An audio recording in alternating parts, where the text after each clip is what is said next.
Hello, everyone, and welcome back to a brand new episode of the Financial Confessions. Today, I have a guest who may be well familiar to you if you are someone who has watched the channel, but who also may be new to you. I don't know if you have or haven't, but no matter whether or not you know her, she is a very awesome person with lots of very insightful things to say about money. But before I say hello to her, I want to say hello to our awesome partners with whom we make every episode of the Financial Confessions. As you guys may already know, we make every episode of the Financial Confessions in partnership with Intuit. And if you haven't heard about Intuit yet, you have almost certainly heard about some of their amazing products, things like TurboTax, Mint, QuickBooks, Turbo, etc. And basically what the Intuit products provide is a really synthesized, nice little package of different programs and apps that you can use to help navigate all of your financial decisions and to understand your financial health.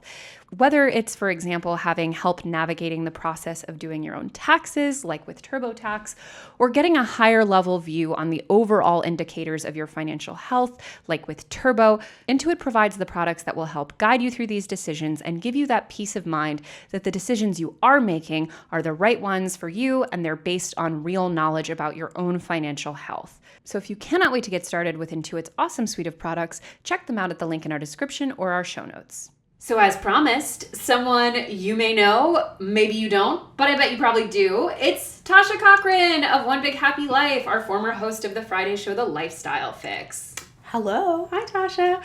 So excited to be back. So excited to have you. A homecoming indeed. How have you been? Really good. Yeah. It's been a while. Yes, it's been 8 months. Since you've been on the channel. Yeah. Although any of you who came out to our event in Silver Spring would have seen Tasha there talking about money and relationships. Mm-hmm. And you have been going through all kinds of changes since you left the Lifestyle Fix. So tell us what's been going on in your life. Ooh, okay. Let's see. So I quit my job. Which was what? So I was a banking and consumer finance attorney. I worked for the federal government for the Consumer Financial Protection Bureau. And so I quit my job to work full-time in my business, which is One Big Happy Life. Let's see, what else has happened? We implanted our one and only embryo with IVF. So Team Embryo. Yes. So we are waiting to hear the news on how that has turned out. Let's see. I switched my kids' school. So now my 3-year-old is in a private preschool, something that I never thought was going to happen.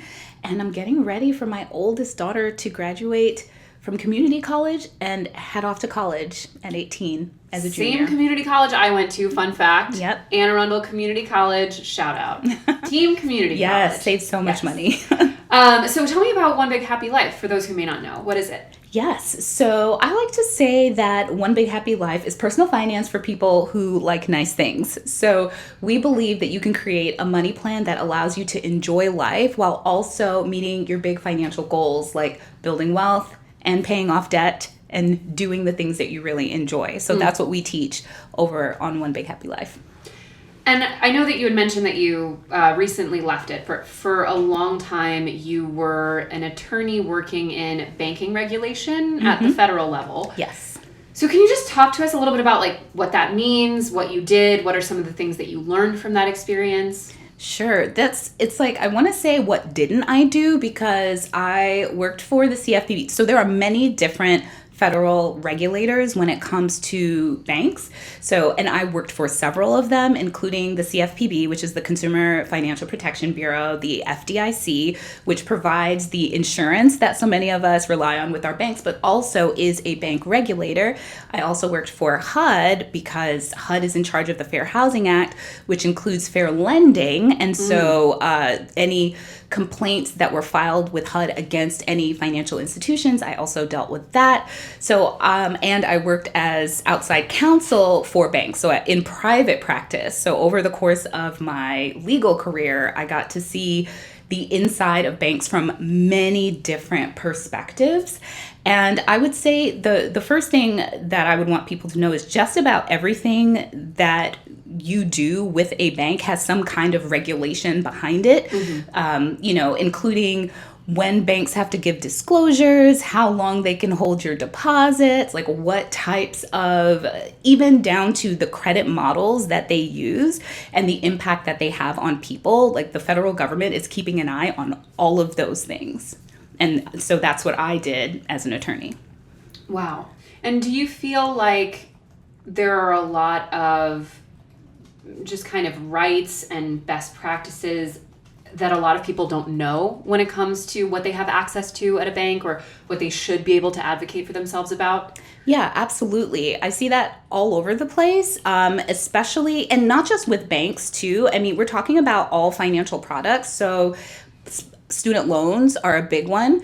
And I would say one of the biggest ones, that people don't understand how to work with their servicers to make sure that they're in the correct income-based repayment program so that they're able to pay their student loans as agreed and not go into default and not go into forbearance.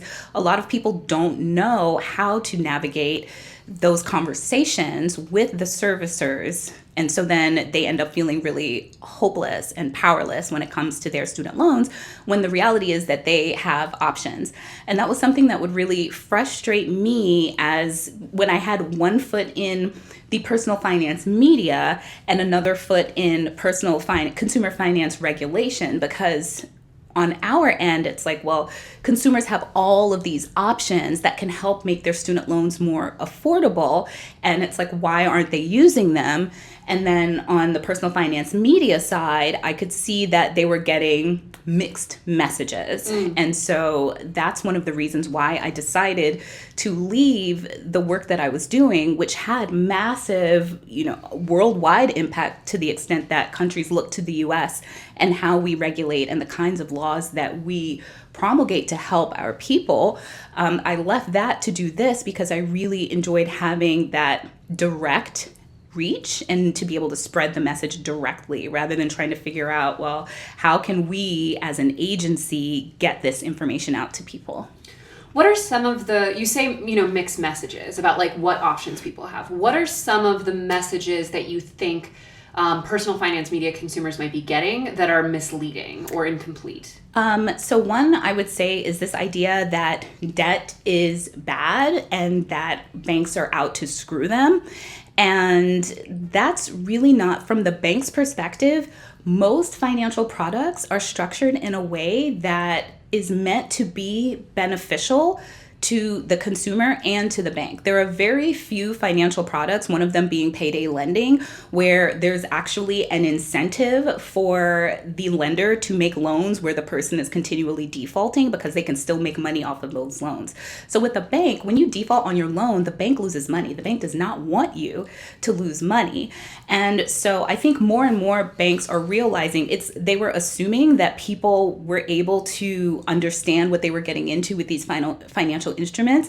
And over time, I would say over the past 10 years, they've really started to realize that, wait a minute, we need to do more consumer education to make sure that people understand how to use these products well so that they're not taking on more credit than they can afford. They're not trying to buy more house than they can afford because it's not in our best interest as a bank, and it's definitely not in their best interest as a customer too. So I would say there's that. And obviously not all debt is bad. If you use debt responsibly, then debt can do wonderful things in your life. I know for me, when I was a single teen mom, I was 19 when I had my daughter, and I was in the Marine Corps. I had just a high school diploma. Neither one of my parents went to college. And I wanted to start going to college, but I was a single mom. And so I didn't have anyone to watch my daughter. I had no one. So it was me and my daughter all the time, or I was at work. And I took out a loan from Dell to get a Dell computer. I paid $50 a month for something like a year to pay off that computer, but that computer allowed me to start taking classes online at a community college. And if I didn't have access to that debt, then that would have delayed my college education by a whole year. But what I did was, when I decided to take on that debt, I made a plan for how I was going to pay that debt off, and I fully understood how it was going to impact my finances for that year. So I was able to use it responsibly, pay it off, and not feel like it was a burden to me. I could see it as something that was benefiting my life. I feel like a lot of people they still have those lingering fears from the 2008 crash and they know that risky or, subprime lending was a huge part of that. I think one thing that would be really interesting for our audience to hear is kind of a summary of how we got into that place and what we're doing differently now that can help, the average consumer who might be going for something like a mortgage feel more confident. Okay, so when 2008 happened, there were a couple of things that were going on. So one were these low doc loans that allowed people to get mortgages that they would not have otherwise qualified for because they didn't have to provide information to the bank showing that they had the income to cover that loan that they were taking out. Another thing is adjustable rate mortgages, and so specifically like ARM mortgages. There can be 3-year or 5-year or 10-year mortgages. People were using those mortgages to get into a house and make it more affordable, because in an adjustable rate mortgage or an interest only mortgage, you're just paying the interest due and none of the principal. But the problem is that you'll end up with your payments will balloon over time, because at some point you do have to start paying those deferred principal payments. Also, you're subject to interest rate fluctuations. So as interest rates rise, now your payment is rising. And so now a house that was affordable is suddenly not affordable at all.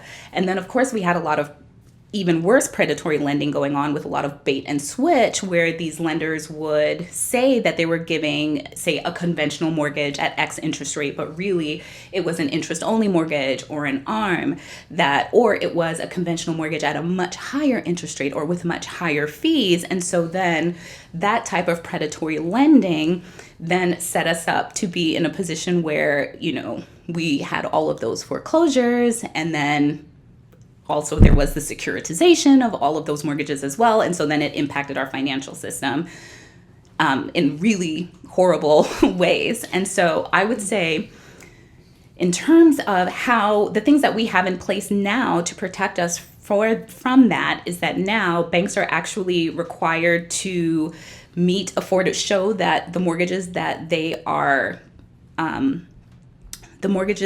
originating are actually affordable.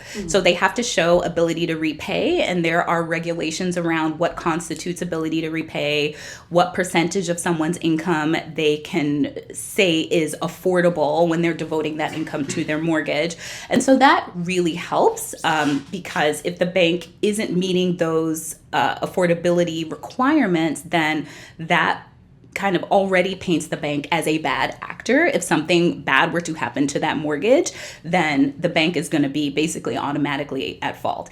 And again, I would say that the actors that did that it wasn't all banks that were doing that. There were a lot of banks that were still lending responsibly during that time, but, unfortunately, it doesn't take our entire banking system to be corrupt to have these huge negative impacts. So that's why it's so good that we have agencies like the CFPB that are not just looking at what's going on now, but trying to anticipate what kinds of issues might be coming up as new financial products are created.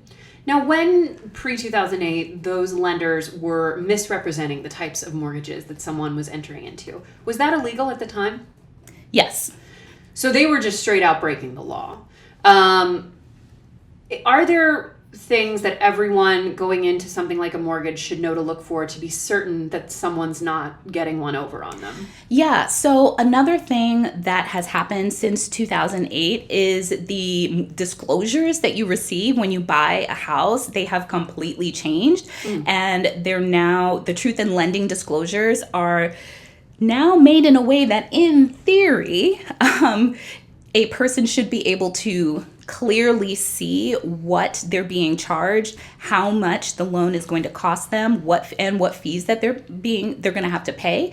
So when they're shopping for a mortgage, what they'll want to do is shop around at different mortgage lenders, get those truth in lending statements up front so that they can compare the lenders. And then by law, the lenders can only vary their fees within a certain tolerances, very small tolerances. And otherwise the lender has to actually pay the customer back. So that's one of the things that we would check as regulators to make sure that their fees were within the tolerances. Otherwise, they'd have to pay restitution to any borrower. Got it. It's interesting because I feel like, as you mentioned earlier, there can often be misleading messages around debt in the sense of overly stigmatizing it. And I think, if I'm someone who's not super financially literate, I saw what happened in 2008. I see maybe what happened to my own finances as a result of, really high interest student loans. I see perhaps I've gotten myself into trouble with credit cards. And I hear some financial, people out there, some media figures, basically advocating to never have any debt, to never use credit cards, to never get a loan, to never do any of these things. And I see why that would be appealing. I'm someone, I know you're the same, like I love using credit cards to my advantage, for example. But I see how the avoidance of it outright could feel, I think it just gives people more of a sense of security and more of a sense of control. What are some ways that someone who is a little debt phobic could use to start improving their relationship and working toward a place where they're really using things like credit to their advantage? Well, so honestly, I think a lot of people right now would hop straight into, okay, so you should understand your debt and let's look at those credit card statements and see how much that interest is costing you. But really, I think that we all overlook the emotional aspect that comes along with debt. And because of the messages that we can get in society about finances in general, and especially around debt, we might all have a lot of shame around debt and a lot of resentment around debt. And so if you're looking at your debt as a negative force in your life, then there is very little that you can do to improve that until you improve how you think about your debt. And so one of the things that I encourage people to do as they're reframing is to, first of all, forgive themselves, let loose all of that shame, right? Because there is no need to feel ashamed of your prior financial decisions. You made the best decision that you could in that moment. Because if you could have made a better choice in that moment, you would have. And we all need to accept that we made the best choice that we could have. It's only in hindsight that we now have the knowledge that we're going to start choosing differently. So we can decide to start choosing differently from now going forward. And then the other thing that I tell people to do is to be grateful for whatever it was that their debt bought them. If your debt bought you 2 or 3 years of or 4 years of being able to study and focus on your education without having to work, there is value in that. You are never going to get that opportunity again. I mean, chances are. If your debt bought you a repaired car that you can now drive to work, be thankful for that. If your debt bought you some great nights out with friends, be thankful for that, because those are wonderful memories that you now have. And so, yes, they are impacting you now, but reframing how you think about your debt and thinking of it in a positive light in terms of, this is the value that it brought to my life. I now realize that I don't necessarily want to make those same choices again. Let's course correct is the best place to start. Yeah, I feel like we've talked about that before on TFT too. I think it's so important to just kind of make peace with whatever the number is that you owe, because I feel like you can lose so much time and energy feeling resentful or bitter or remorseful that you did that. Particularly when it comes, like we hear all the time. It's funny, we have in our rapid fire questions, we have two. One is like your best financial decision and your biggest financial mistake. And 9 times out of 10, one of those two is their student loans. So people either are so happy that they did it or that's like their biggest regret. But I feel like what's interesting is that for most people, even if you can't draw a straight line, like you obviously being an attorney, there's a straight line from law school to your job. There's no ambiguity about you not being able to do what you do without it. But there are many other things that you do that probably aren't a straight line from your degree. And I think for a lot of people who will sit in this chair or that chair and they'll say that, their student loans were their worst decision and that they didn't really lead them to getting a job, I don't feel like you can really say that with confidence, because not only is that degree often an entryway into the door, but it's also that experience set you on the path that led you to this job. And it's highly likely that if you had not done that, you would be somewhere else. Not a worse place, but it's highly unlikely that you'd be exactly the same place you are. So I feel like if you can, to your point, just like accept it, embrace it, and no longer hold on, because I feel like when you feel really bitter and remorseful, you're almost secretly hoping that it will go away. And it never will. Nope. Make peace. Yes. And the other thing is that when it comes to our debt, another thing that I encourage people to look at it as is another bill. So the issue with debt is not that you have debt itself, it's that you have a cash flow issue. Because if you have debt, but you have an extra $5,000 every single month that you can do anything you want with, is your debt going to feel like a burden? No. So the issue isn't your debt itself, the issue is the impact that it has on your cash flow. But your debt is not the only thing that has an impact on your cash flow. So there are many different ways that you can manipulate your budget and your cash flow to free up that extra cash so you can do the things that you want to do. You can also go out, and for many of us, we can go out and make more money. And that's one of the things that I did so that my student loans would start to, well, not my student loans, but my debt in general would feel less restrictive to me. I realized that if I just make more money, I will have enough cash flow to be able to meet my debt obligations and still also be able to do things that I enjoy.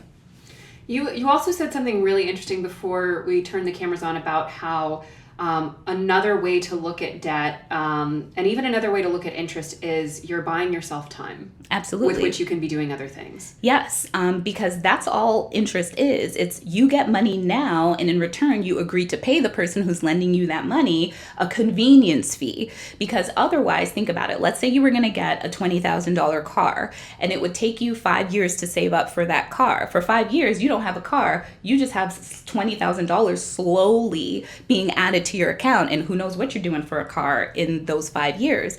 Or you can go ahead and borrow to get that car and decide, well, I'm willing to pay $20,000 plus this many dollars for the convenience of having my car right now. And if you think about it, we all pay for convenience. Many of us have Amazon Prime subscriptions. Many of us buy our own clothing rather than make our own clothing. Many of us use, say, city-provided electricity rather than go out and get solar panels so that we can go off the grid and stop paying so much in electricity.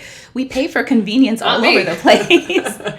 And so thinking debt is just another way to do that. You just have to be cautious about how much of it you're taking on, because you have to understand that for the time period it's going to take you to then catch back up, you're going to have to make different choices. Totally. I'm someone who used to be absolutely debt phobic because it really destroyed my life in a lot of ways. For many years, it was like I saw how much damage it could do when I wasn't in control of it. And I think not only looking at it that way, but also realizing that giving yourself the ability to manipulate your cash and manipulate how you're spending the money you're already spending is such a, once you do it and once it becomes part of your life, like for example, churning most of your expenses through your credit card to reap all those benefits and paying it off in full at the end of the month, things like that.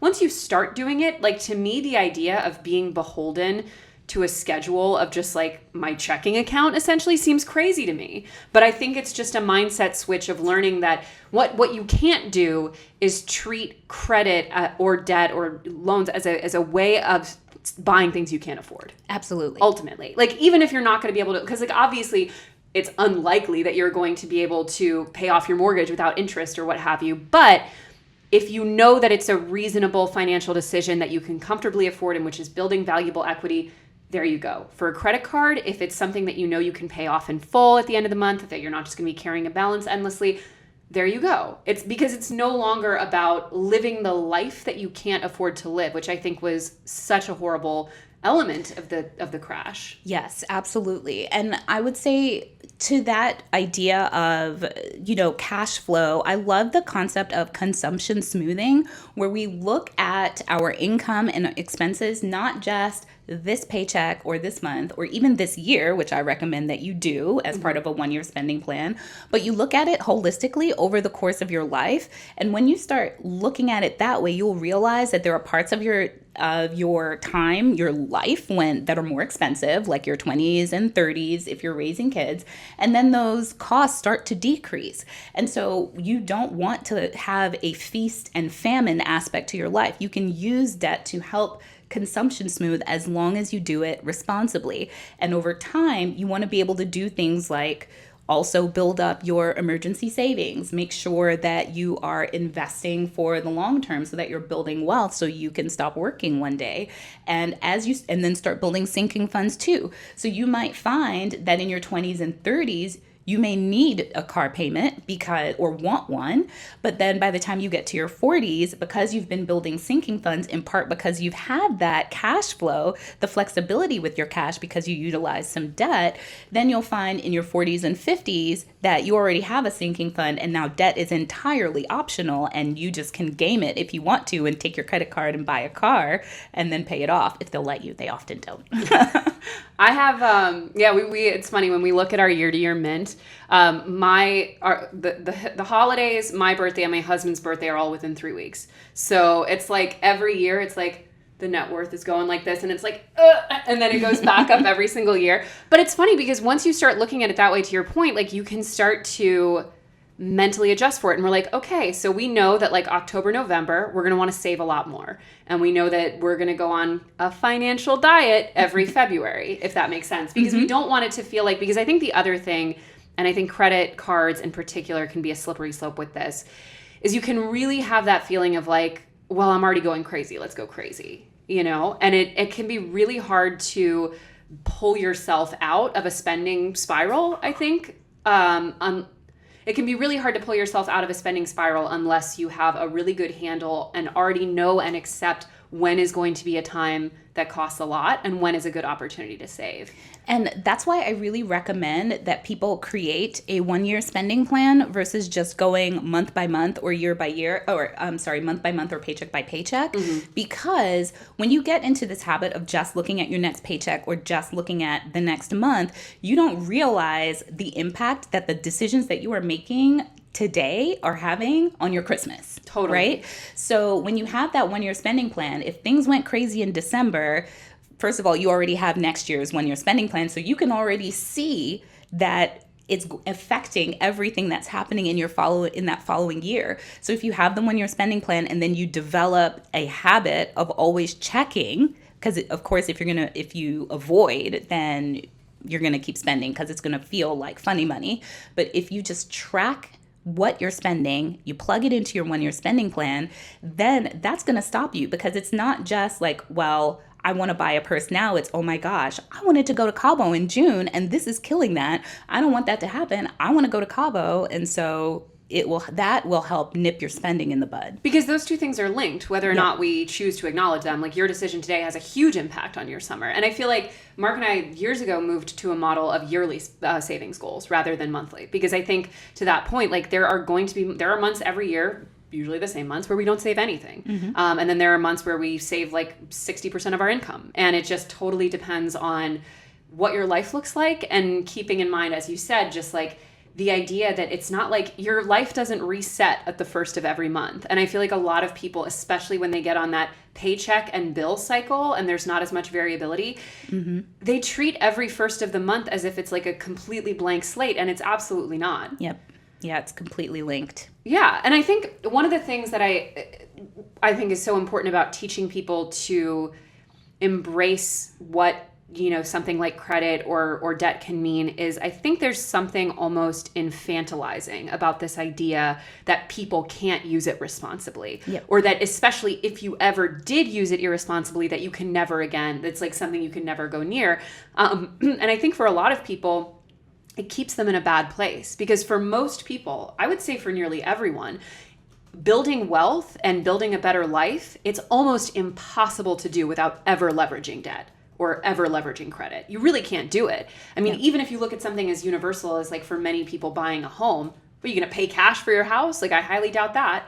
Or even something when it comes to, like, how are people supposed to build credit if they're not going to be able to responsibly use credit cards? So I feel like, yeah, as you said, like getting that emotional connection to it and changing your relationship and learning that no one is fundamentally unable to master debt and credit. Absolutely. It's just teaching yourself the ability to do it. Yes. Now, if you're someone who's mastered debt and credit, you're going to want to master the rest of your money too.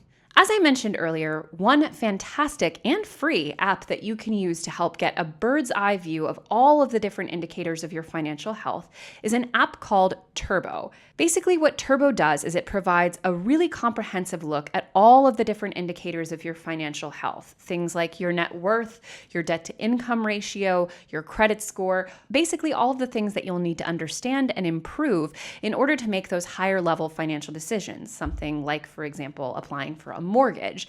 Lenders are going to look at your finances in a really nuanced way and are going to want to understand a lot of the different ways in which you navigate money and how well you manage it. And Turbo helps you understand those things yourself so you can put yourself in the best possible place for eventually making those decisions.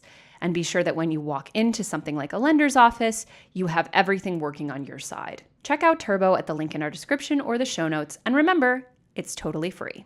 So this is something that is totally different, although for a lot of people it does involve the leveraging of loans or credit.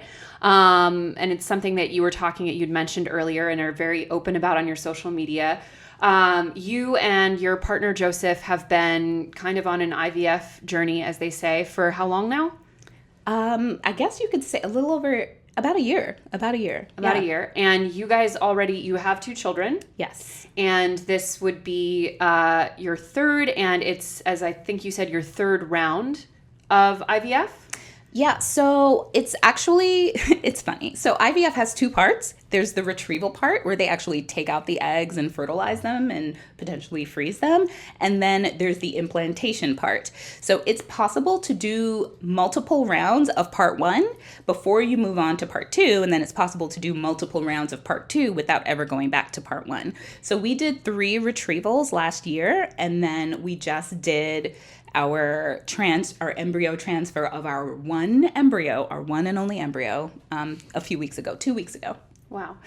Can you choose the gender? Do you know the gender? I do. But you don't have to share. Okay. Oh my gosh.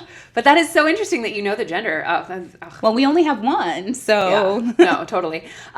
So I'm so curious about so many elements of that process because I think, let's just say it. Women are having kids later in life now. That's just kind of a reality, particularly for, urban millennial professional women. I don't know what the average age is now, but I think it's like closer to 32 than 31, which is like, biologically, you're like 1 foot in the grave. Basically, yeah. And it's tough because I feel like that is almost a taboo thing to say at some point because I think we have this strange relationship to our own bodies, I think, as we live longer lives and as we have different lives than we used to. For most women, it's like not really been many generations that you had much of a choice in this matter. So I feel like it's almost like we feel like we can will it away somehow. And I think that for a lot of women who are coming to the realization that they may not be able to conceive naturally or not on the timeline that they want, there's so much mystery around the IVF process. And so I'm curious, first of all, if you can kind of walk us through what that looks like financially and what that process really entails, what someone should know if they're considering it. Sure. So I would say that, first of all, IVF is not necessarily the first step. IVF is the last step, and there are other less invasive interventions that you can try beforehand. Like there are things where you can just take medication to help you ovulate, and then you can go home and try naturally. There is intrauterine insemination where you take medication to ovulate, and then the sperm is put in like a turbocharged solution and manually injected in the hopes that the egg will fertilize. And so we did several rounds of IUI. And this was actually before we had our son. So our son, Reeves, it took us 3 years to conceive him. And he was conceived through IUI? He was conceived naturally, actually. Look at that. Yes, it was crazy. So over the course of those 3 years, it took us 18 months to conceive the first time, and that ended in a miscarriage. And then 18 months later, we got pregnant with Reeves. But we actually were not expecting to get pregnant because we tried 6 rounds of IUI and did not get pregnant. So we decided to move to the DC area because the insurance, like New York, the insurance mandate requires insurance to cover IVF. as under the fertility coverage for health insurance. So that's why we moved to DC. And, so we both got new jobs, we're house hunting, and then we discover we're pregnant. So we didn't have to use IVF, but then 3 years later, we weren't able to conceive again. So we decided to move into IVF because we already knew IUIs did not work for us. So in terms of the cost, so our costs are very different because it's partially covered by our health insurance. So we just paid the deductible for our health insurance, which since I knew I was doing IVF, I made sure to get a very low deductible because it was just more cost effective. And then we also had to pay for the genetic testing, and that was $3,500 for every 6 embryos. So that was pretty pricey. And then our own medications, some of it the pharmacy coverage of the insurance covered, but not all of it. So all in all, for the 3 retrievals and the 1 embryo transfer, we paid about $15,000. Which is on the low side. Insurance, yes. Yeah, it could be much, much more if that's not covered. I would say generally you'd be looking at something like 20 to 25 at a minimum for a regular. So we had 3 retrievals, not just 1. And so those retrievals are. So let me explain what happens with the retrieval. First of all, you take medications for like 2 weeks. You have multiple ultrasounds, like 4 to 6 ultrasounds during that time. And then when it's time for your retrieval, you're actually put under. Oh, wow. Yeah. Because they put a needle up inside of you and retrieve the eggs one by one.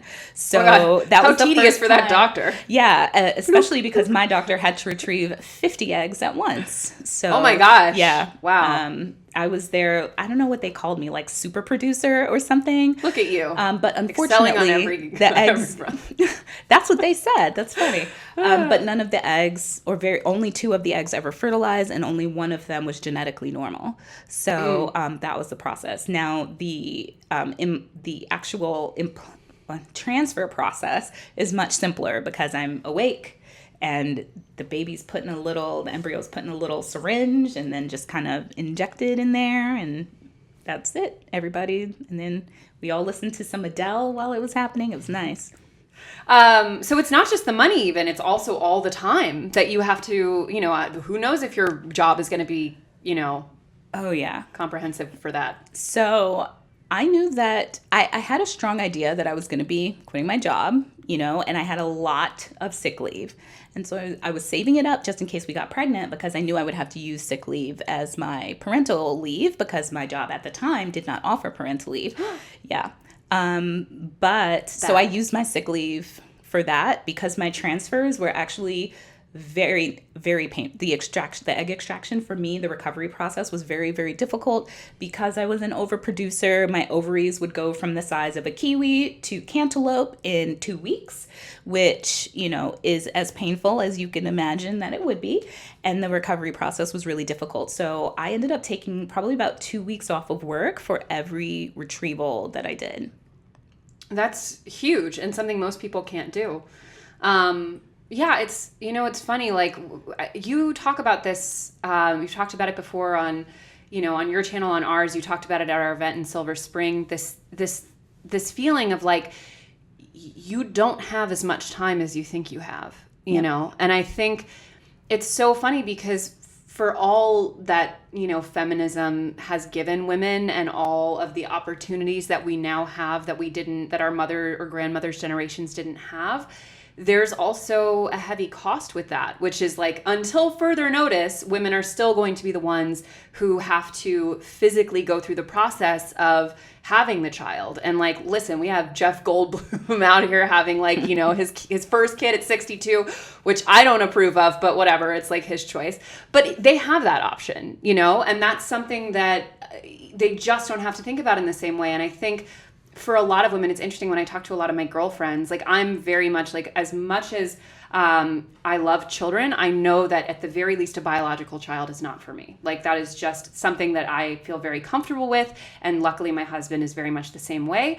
But I have a lot of girlfriends who are, in their early 30s, even their mid 30s, and they're like, I don't know, I could go either way. And I wonder sometimes if thinking that you have more time can in some ways be a curse. Yep. You know? And I would be curious what your advice would be as someone who had a child in her teens, in her mid-30s, and is now trying in her latter 30s, to help interrogate with yourself and to figure out what that inner voice is and what you need to do to get there. Wow, that is a really tough question. No pressure.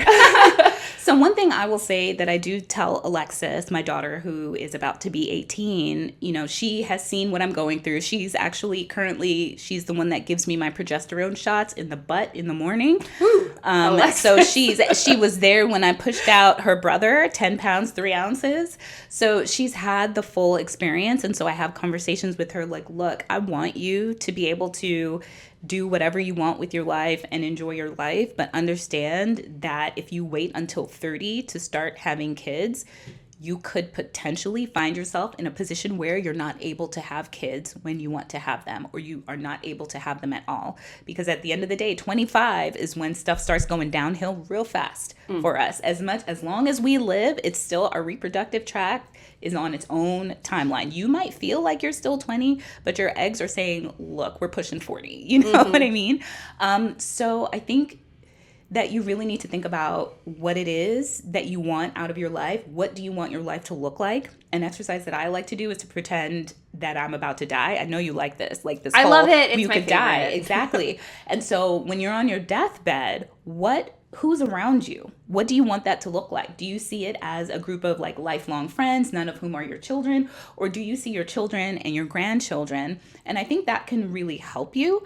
But also understand that you will never know what decision is the right decision. It is impossible to know how you're going to feel about something until you've already made the decision. The baby's there and you're like, oh my God, right? Yeah. Even after having one child, the decision to have additional children, I felt uncertain about if I wanted more children, even after Reeves, if we wanted more children after him. And so that uncertainty, I think, is perfectly normal. But at some point, you need to make the decision. And honestly, with Reeves, I made the decision as soon as I could to start trying to conceive because I knew I didn't want to have a baby in law school. And then I got divorced right after law school. So as soon as Joseph and I decided we were going to commit to each other, I said, all right, let's start trying.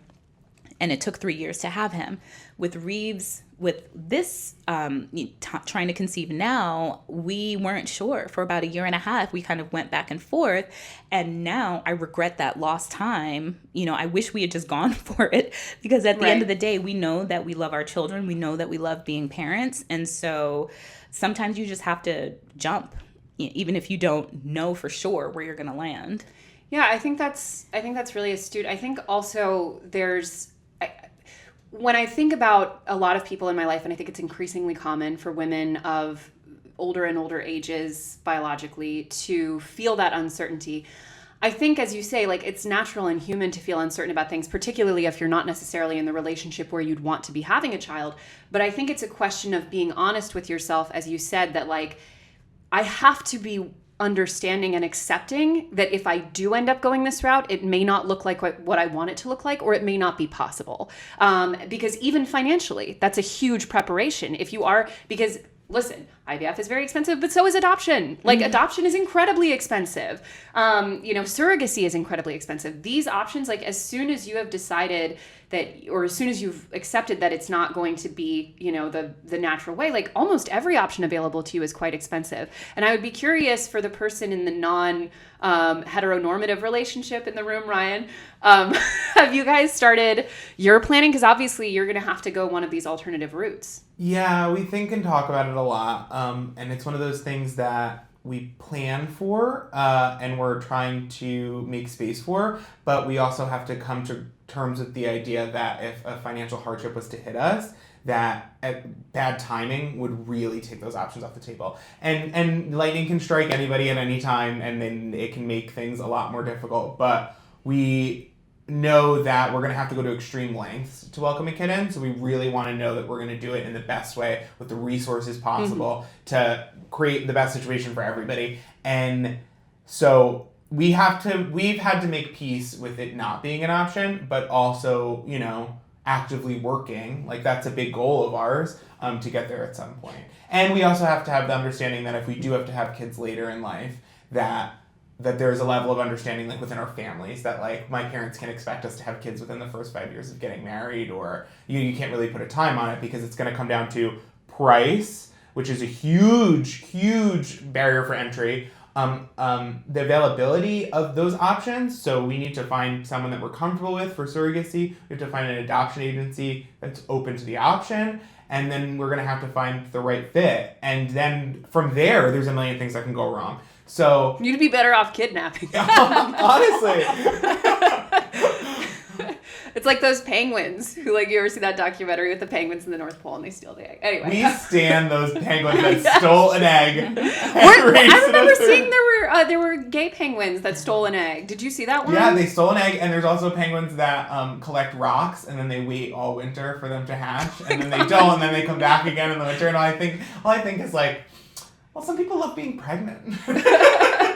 Oh my so goodness. Honestly, I'm one of those people. I really do enjoy being pregnant. And the thing is that it's interesting. Like, I've had this conversation with a friend of mine who's old. I would say not much older, but older enough that it's not a possibility for her anymore, and she's child-free by choice.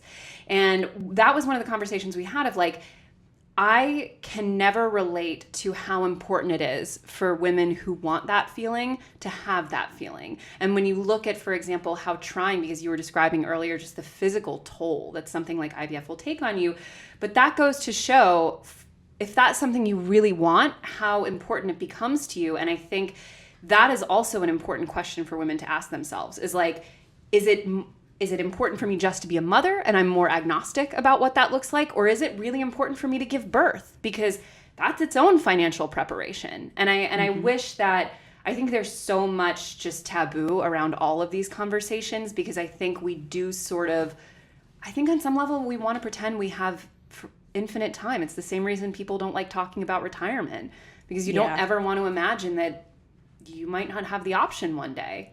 But honestly, I would say too, the one caveat that I'll throw out there is that if you want to adopt, you can adopt a woman. A woman can adopt like in her 40s and still be able to raise that child and put them through college before she decides she wants to retire. So, and she might be in a better financial position in her 40s to have a surrogate, to have a baby for her, or to adopt in her 40s than in her 30s. Like for us, we already have a child that made it to 18. I feel like I need a pat on the back for that. Woo! And that we have a good relationship with, and she's a good kid.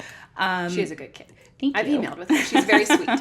And then, but we also have a 4-year-old. And so for us, it's like a timeline thing. It's like, how much more of our lives do we want to spend child rearing? And so we want that to end. We don't want to go deep in our 40s and then have a brand new child. That means my whole life, my whole adult life will have been spent rearing children, and I don't want that. So I think that it's okay for you to delay into your 40s, but just understand that you might have to pursue a different option, and also that you're going to be tired as hell, because chasing after a toddler in your 30s is like, it's exhausting. And 19-year-old me had no problem running circles around my toddler. So I can only imagine. And I will say also, if you feel like you're someone who's open to the idea of adoption, one thing to keep in mind is there are a lot of programs you can get involved with that are a way to start understanding what the foster care system is like, what getting involved with children who need homes looks like, what the system looks like in your city and state, because it's super different in every city and state, and there are many different roles that are needed in different areas. For example, like a lot of people in the foster system, they need access to certified babysitters, and they need access to the court-appointed special advocates who work with, children in the like there are Big Brother, Big Sister. There are tons of programs that you can start looking into that are ways to understand what that really might look like up close, so that you can know in a little bit of a better way whether that's something that you could really be part of. Because the truth is that it's not for everyone, and it's something that you should really understand before you just say, well, that's always on the table, because it might not be for you. I'm curious, do you have you found in sharing a lot about your experience with IVF that a lot of women have come to you with their own stories? Oh, definitely. I think, to me, because I'm constantly Googling IVF stories, it seems like it's everywhere, but I guess it's not something that you see talked about a lot in the media about people who struggle with infertility, people who go through IVF. It's like we all have this common idea that, you have to constantly for your entire life actively try to not get pregnant, because the minute you stop, bloop, there's a baby. And it's just not like that. So yeah, there are a lot of women that really appreciate the fact that we are sharing so openly, but also we're able to have a very positive outlook on the whole thing. And I will say fully, in part because we have been able to have 2 children. And I think it would be much, much harder for us if we didn't have any. But still, it's hard, because when you have this vision for your life and you've spent your whole life working towards that vision, even if we already have 2, if I had always envisioned having 4 or 5, and that is what I wanted my life to look like, it's difficult when you feel like you did all the things right and you can't have that. So I think women really appreciate me being really honest about it, being really vulnerable, and sharing also how I'm mentally working through the things that are likely to come up during this process. So one thing is, during IVF, it's a crapshoot whether or not you're actually going to be able to have a baby. That's one thing I've realized going through IVF. And so sometimes you can feel tempted to withhold your joy, to where I'm not going to celebrate this moment until I'm sure that I'm pregnant. And that's something that we have resisted doing with this process. So the minute we were implanted, I'm like, I'm pregnant, we're celebrating. And it's like, however long this pregnancy lasts, why would we deprive ourselves of the joy of this moment because of fear of what the outcome might be? And so I'm glad that we made that choice and that we were able to share that message with other people to say, well, these moments of hope are all we have. And so a lot of people have told me that they really appreciate that. That's super moving. Aw.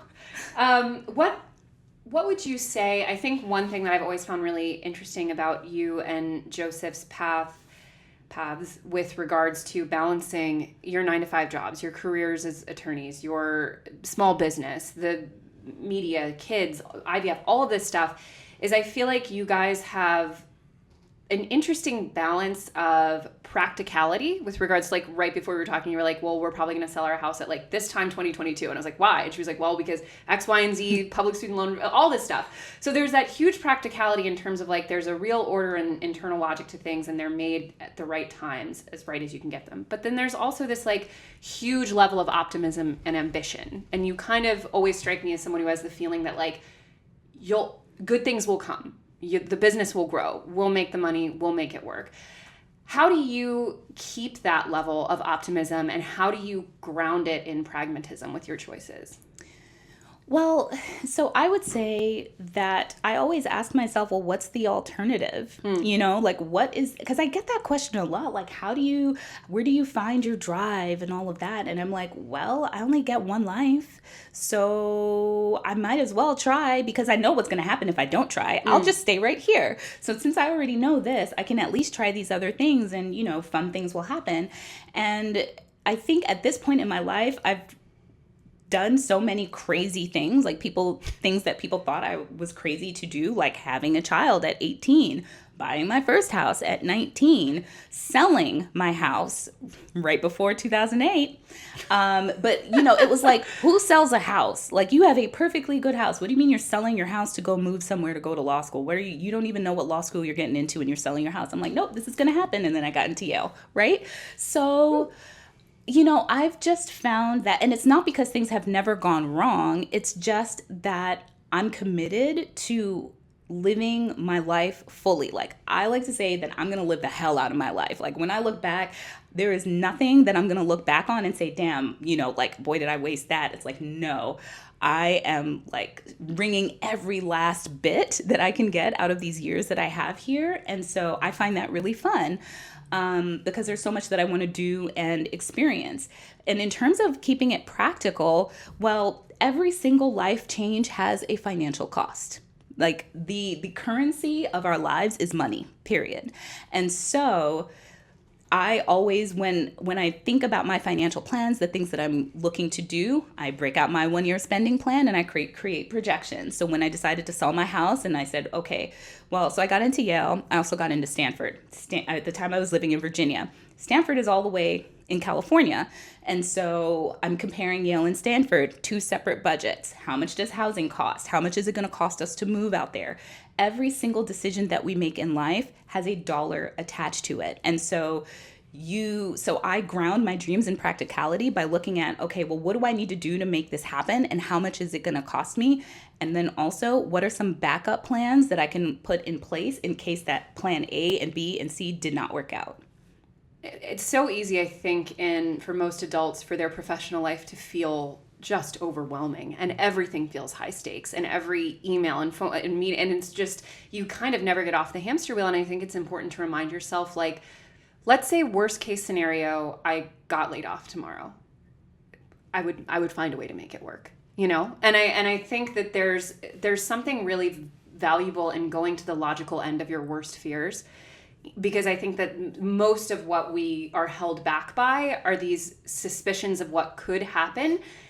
But we never interrogate ourselves as like, okay, well, say that happens. You would figure it out, or you would do X, or you would do Y. And I think just not letting yourself get so hung up on, because what's the saying? It's better to ask for forgiveness than permission. Yes.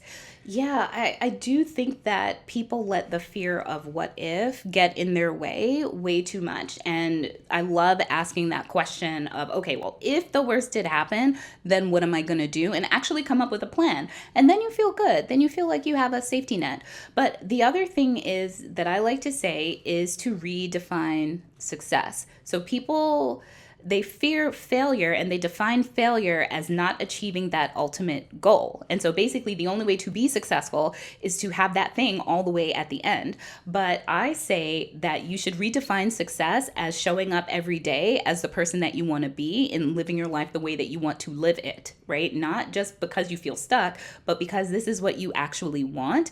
And so what that does is it separates our actions, our daily actions, from the outcome, right? And because sometimes too, we can get so invested in the outcome that we reach this outcome and we realize that it actually wasn't this thing that we wanted. So if we pay closer attention to who we are showing up as every day, then we can make sure that we're staying on that right and better path. And we're not focused on the fear, we're focused on just that next step today. The time has come. Our favorite time. It's the rapid fire questions with Tasha. These scare me. No, they're good. No, because I'm prone to saying random things if I don't have time to think it through. Let's get random. Okay. Number 1. And let's go with the banking regulation industry for this. What is the big financial secret of your industry? There is no secret.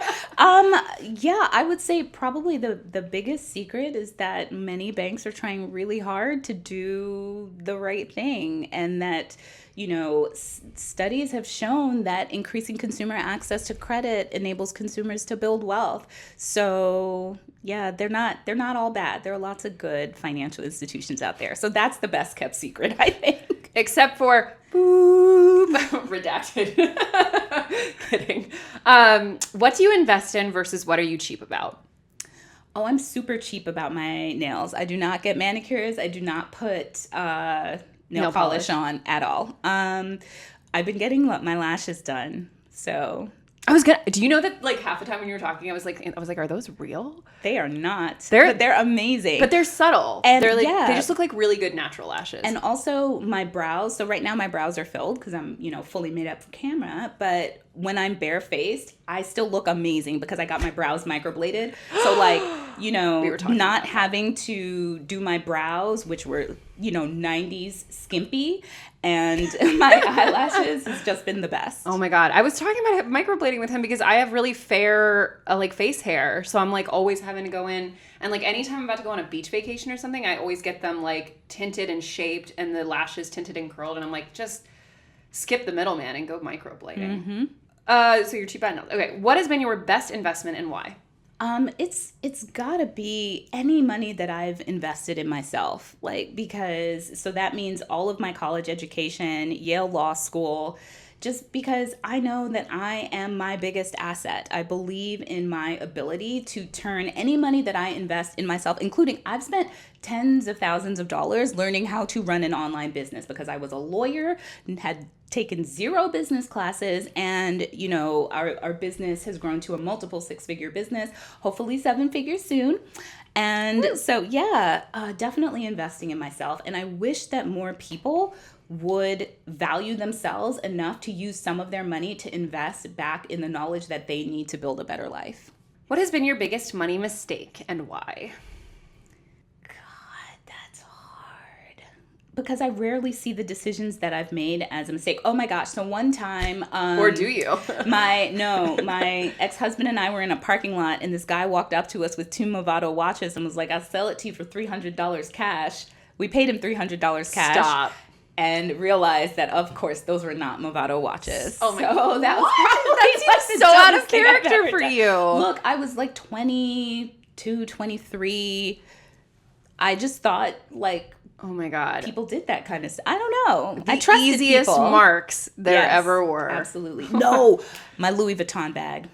Oh, really? Yes. Because I was working at a law firm at the time. I was making $160,000, the equivalent of $160,000 a year. And so I bought this Louis Vuitton bag. It was $1,400. I'm like, this is my first big purchase. And then a year later, the straps were falling off. The inside had like a hole in it. And I'm like, okay, great. I paid this much for this bag. There must be a lifetime warranty. They're like Patagonia, right?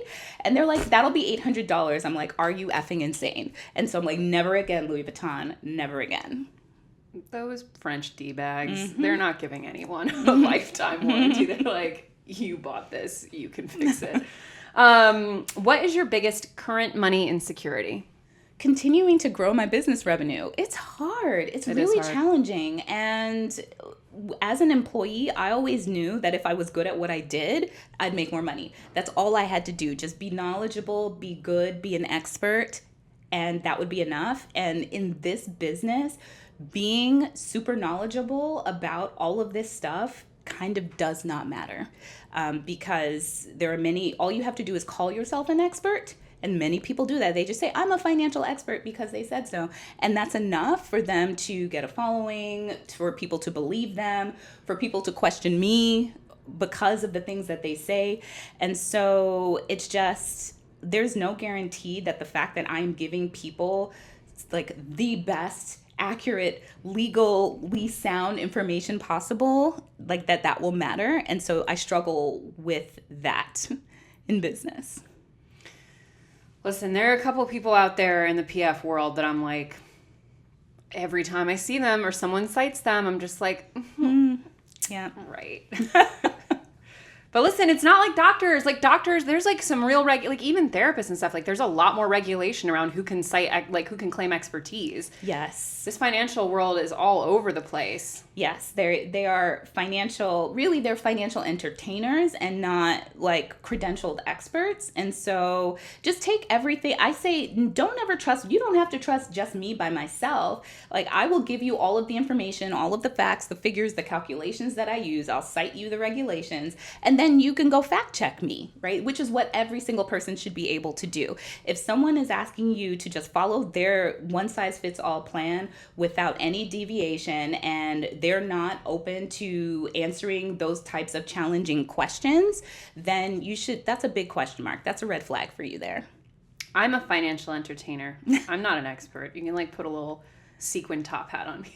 I'm an entertainer. No, it's true. Which, I mean, and it's totally fine. No, I think, yeah. There are, and people who are like finance writers who are committed to reporting the most accurate information possible is wonderful. But I think too often the general public thinks that everything that they read is actually accurate and true, right. And that's not necessarily the case. And I think it's also really important to differentiate between what is an editorial or a narrative experience and what is, actual factual recommendations. Like we have an upcoming series we're creating with YouTube that's explicitly for learning, financial education. And that thing is going through like 8 financial experts before it gets out there, because it's like once you enter into the territory of not this is what is right for me, but this is what is right, period, like you should set a higher standard for yourself. Yep. And some of them do not.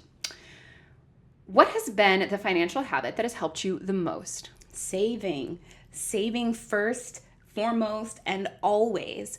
I remember, so when I had my daughter, I was super broke, right? There was even a point in time where I was on WIC, even though I was an active duty Marine working full time for this country just after 9/11 when things were extra crazy. I just did not make enough money to be able to afford everything. So WIC was super helpful with formula and stuff. And over the next 10 years, I, increased my income. I went to law school, and then I got divorced and I didn't have anything because I did not develop a savings habit. It's not because I could not have saved, because I tell you, even when I was making let's say $24,000 a year, I definitely went out to McDonald's several times. I went out to, restaurants that I didn't need to several times a month. So I could have saved at least $50 a month. And so I wish I had done that from a very young age. And so for that reason, even though mathematically it pays to pay off your high interest debt first, I will say that developing a savings habit is the most important financial habit that you can develop, because there are always other ways to deal with your debt. There's basically no way to deal with the fact that you have zero assets. So save no matter what. Keep some of your money all the time. You said it. And lastly, when did you first feel successful, and what does that word mean to you? Gosh, these are hard questions, Chelsea. Make them. You know what? I'll say that when I got into law school, I think it was the first time I felt really, really successful, because I didn't just get into law school, but I got into all the top law schools. The number one law school in the country, if I know correctly. I had full rides to some top law schools. And so I felt really in demand, and really that I had shown that it didn't matter that I had a child or any of that I could still go on to live the kind of life that I wanted to live, that I could provide for her, that we would have this amazing life. So for the first time, at that point, I felt like absolutely anything was possible, except maybe for becoming president of the United States, because I wasn't born here. But sometimes I still think that maybe I could get a congressional amendment going, you know what I mean? I always feel like there's a slight chance that Arnold Schwarzenegger, especially when he was governor, I was like, are they going to make an exception for that man and let him be president? Because everyone seems to love him, or they did anyway before all those scandals. Yeah. Anyway, so thank you so much for being here, Tasha. Thank you for having me. This was fun. I felt fun. I left everything out on the, what is it? Out on the mat? What's the sports analogy? Out in the field? Oh, we don't watch sports. So where can people go to find more of you? Of course, you can find me here on YouTube, One Big Happy Life, and Instagram at One Big Happy Life. Also, if you want to grab a free 1-year spending plan, onebighappylife.com/budget, and get started planning your whole next year. Go get planning. All right, guys. Thank you for watching, and we will see you next Monday on another episode of the Financial Confessions. So it's less than 2 months away now, guys. Tax time. So one thing Tasha and I talked about a lot today is really preparing yourself for those bigger financial moments by grounding yourself in a kind of pragmatism. And there's basically nothing more pragmatic or that you can count on happening more regularly than tax time. And for a lot of us, tax time can create a sense of anxiety because we genuinely don't even really know how to file our own taxes and have a lot of questions about the process and are worried about getting the maximum possible refund that we're entitled to. And we don't know what things are deductions and what aren't, and how we're supposed to fill in all those different boxes. So TurboTax is a fantastic product to check out if you are someone who has been wanting to file your own taxes with confidence, but maybe has some questions about the process or wants a little bit of help navigating all of those forms. TurboTax walks you through the process of preparing your taxes step by step and helps ensure that you are getting the maximum possible refund that you're entitled to, so you don't have to worry if you're leaving money on the table or if there's something you forgot to do. There's nothing more helpful at tax time than that peace of mind that you are doing your taxes properly and that the right amount of money is coming your way. So if you're someone who's been sitting on possibly doing your taxes and wants to get started with the best possible product, check out TurboTax at the link in our description or our show notes.